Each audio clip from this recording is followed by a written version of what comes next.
Hasičské dobrovoľníctvo v Krasne nad Kysucou zlatou nitkou spája najmladšie mesto na Slovensku. Rôznorodé generácie sa podieľajú na formovaní dobrovoľného hasičského zboru.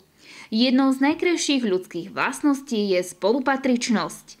Táto vlastnosť najvýraznejšie vystupuje do popredia pri hasičskej práci. Dáva príležitosť prejaviť sa nielen slovom, ale aj činom. Hasič pri svojej práci je človekom v tom najlepšom zmysle slova. Okrem toho, že pomáha zachraňovať materiálne hodnoty, nieraz nasadzuje svoj vlastný život, aby zachránil život svojho spoluobčana. Podávajú pomocnú ruku tým, ktorí to najviac potrebujú.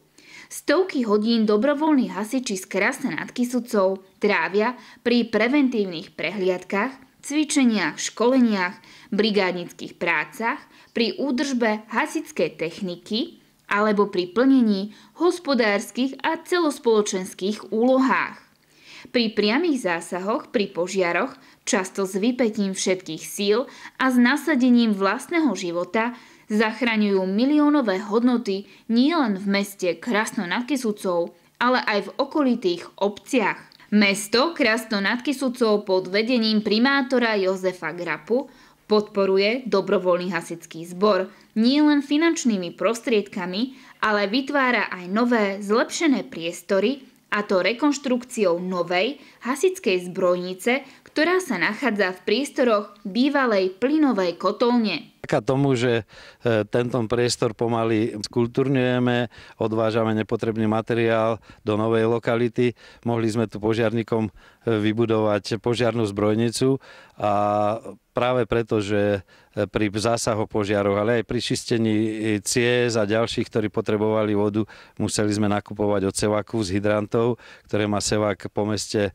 rozložené. Sme sa rozhodli, že sme navrtali práve v tejto lokalite, keď máme priestor v tomto areáli studňu, má vybudovaný hydrant, odkiaľ si môže bezplatne čerpať vodu a my tým pádom ušetríme, ale to majú aj efektívne, že hneď pri požiarnej zbrojnici prídu zo zásahu, môžu si doplniť vodu do cisterny a byť pripravení. Myslím, že aj týmto ušetríme zázdajaké peniaze a vždy 100 eur ku 100 eurám a tie peňažky sa v meste zídu. Naši hasiči začali novú činnosť, lebo vidia, že majú materiálno-technické podmienky vybudované. Už som spomínal, že by mala prísť nová technika. Vďaka ministerstvu vnútra máme odsúhlasenú, že by sme mali najbližších dobe dostať novú techniku. Poslali sme cisternu na repasáciu v rámci ministerstva vnútra, ktorí nám zaplatia v podstate celú generálku starej hasičky a budeme mať ešte novú, menšiu hasičku, ktorá príde tu s novou cisternou do 650 litrov na tie menšie zásahy.